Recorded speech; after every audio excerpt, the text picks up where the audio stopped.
welcome back to my channel. Today I'm going to be talking about all of the books that I read in March. I have 4 books here, so a bit of a slow reading month, but thankfully I'm being consistent this year. I think this time last year I had already taken some pretty long breaks from reading. I read exactly 2 classics and 2 thrillers this month, so not much of a variety here, but I am happy with both classics. The thrillers I was, as usual, quite disappointed by, but I do have stuff to say on all of these books. I want to give you guys a little bit of an update because if you will recall, last week I said that I might not be as active on this channel for the next 2 to 3 months because I have my A-levels.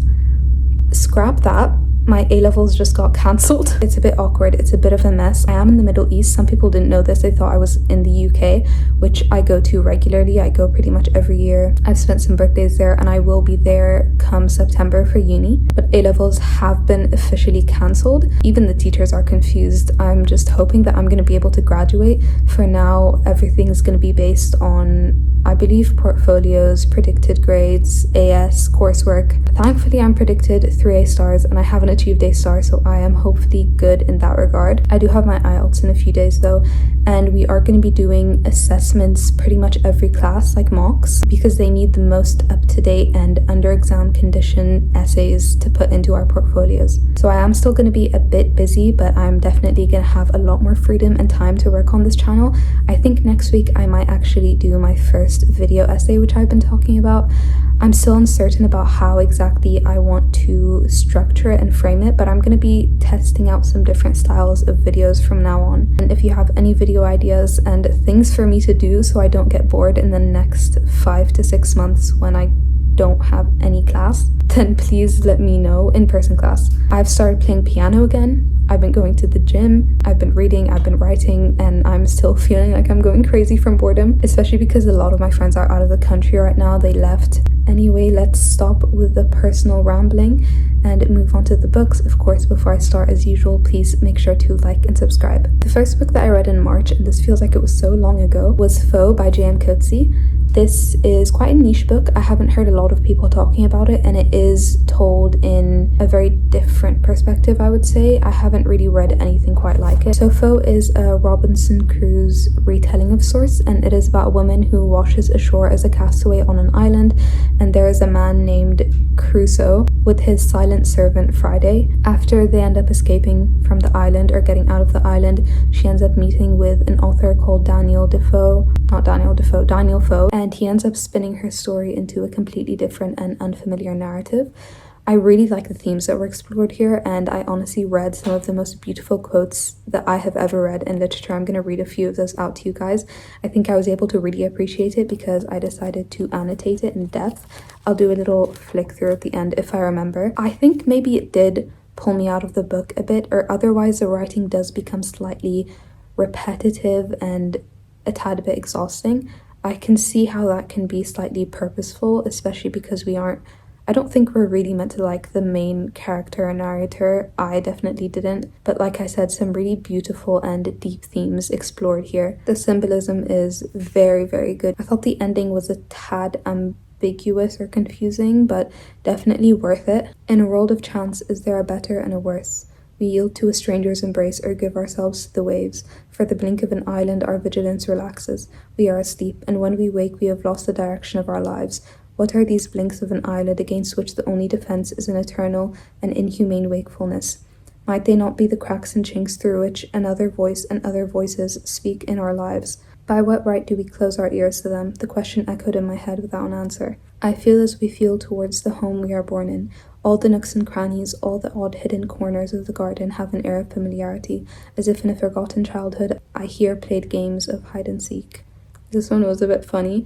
Do you think women drop children and forget them as snakes lay eggs? Only a man could entertain such a fantasy. I really liked this simile. It was a truly unnatural crime, like chancing upon a stranger and slaying him for no other cause other than to keep him from telling the world who slew him. This was beautiful.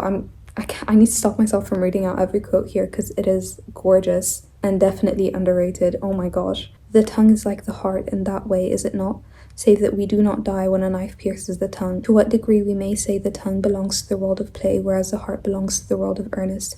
Yet it is not the heart, but the members of play that elevate us beyond the beasts. The fingers with which we touch the clavichord or the flute, the tongue with which we jest and lie and seduce. Lacking members of play, what is there left for beasts to do when they are bored but sleep? The way they talk about writing and narrative and speech and stories is so special, and it does deal, of course, with themes of racism and colonialism. I think Coetzee generally is a writer who deals with those regards. He was born in South Africa. A really beautiful book and definitely a new favorite, especially with how, like I said, niche, beautiful and unique it is. Next, I wanted something a bit easier, so I decided to pick up a thriller that I had actually gotten for a Secret Santa with my friends that we never did. When I first got it, I wasn't sure that I was gonna like it. I thought it would be another cheap, easy thriller, but I ended up reading the first page a while back and I found out that it was taking place in a courtroom through the perspective of lawyers, and I got really excited, but then I read it and it was horrible. 50/50 by Stephen Cavanagh. 50/50 is about two sisters who are both accusing each other of killing their father. I thought it was a very interesting premise. Like I said, as well, it is told through the perspective of the two opposing lawyers, as well as the murderer sister. The Pav is just she. I had high hopes for this. I thought the different perspectives was really cool, but to be honest, I found the plot twist a little bit predictable, especially towards the end. I thought there were a lot of unrealistic scenes and reactions and things that happened that just in real life would not slide.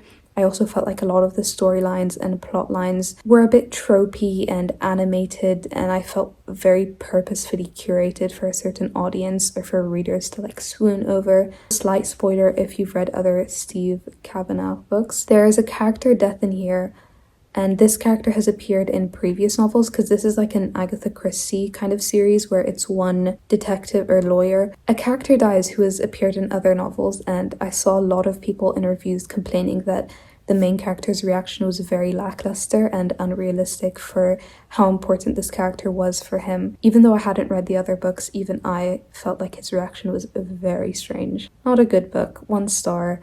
It was fun to read, but even less so than other thrillers because I just kept cringing at the narratives. Next, I read Sanditon. I don't know why I always said Sanditon, it's Sanditon by Jane Austen. This is a gorgeous copy that my sister got me for my last birthday. So this copy actually comes with 3 of Jane Austen's short stories. I think Lady Susan and Sanditon, were completed as she wanted them to be, but then The Watsons, which is the middle one, was meant to be a full-fledged novel that she didn't complete. She had told the entire plot to, I think, her sister, so we find out what she intended to happen.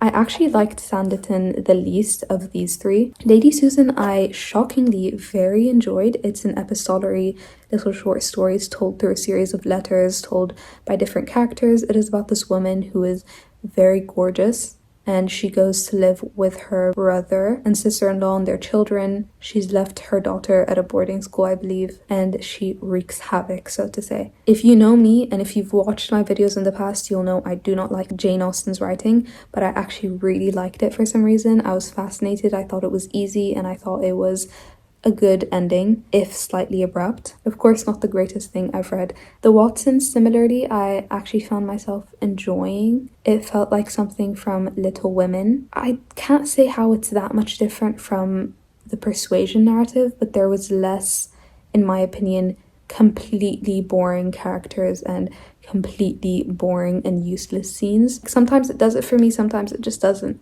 And then Sanditon, oh my god, that was like the most boring, useless thing I've ever read. It is about this man who sprains his ankle and then he's taken in by this like neighboring town, and he's really obsessed with his hometown, Sanditon, and he's telling them to come visit, and he's obsessed with having visitors in Sanditon.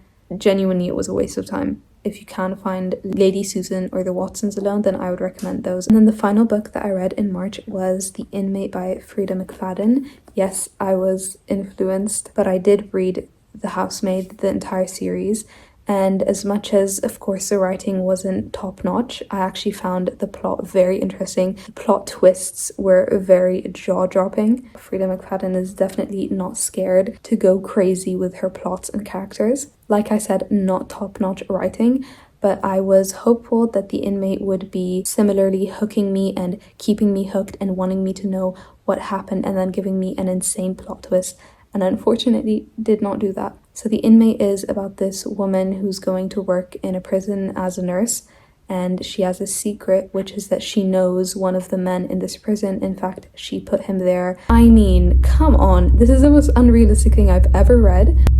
Her reaction when she sees the man, the way she treats him, the fact that he even managed to be there, oh my god, it was so unrealistic that I could not properly read it. The plot twist was shocking, but I think she left herself too little options.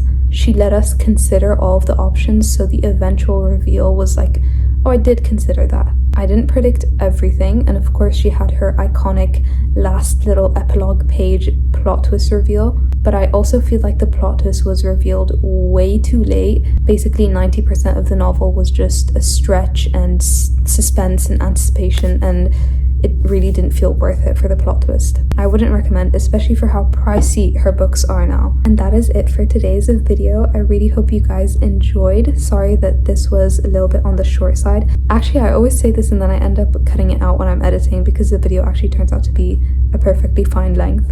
I don't know if I'm gonna read as much in April, but I'm definitely trying to read every day. I tried reading A Study in Drowning, DNF'd it.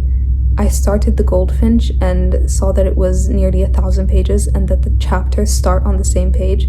Was not in the mood for that, even though the first 2 chapters definitely hooked me. I'm excited to pick it up soon. So I'm currently reading The Room by Hubert Selby Jr., which I am quite enjoying, but I can sense that it might get a little bit repetitive as well. I hope you guys enjoyed, and I will see you guys next week. Sorry, every time I say the word she, I remember Xi Jinping, and my sister and I are always talking about him. The plot twist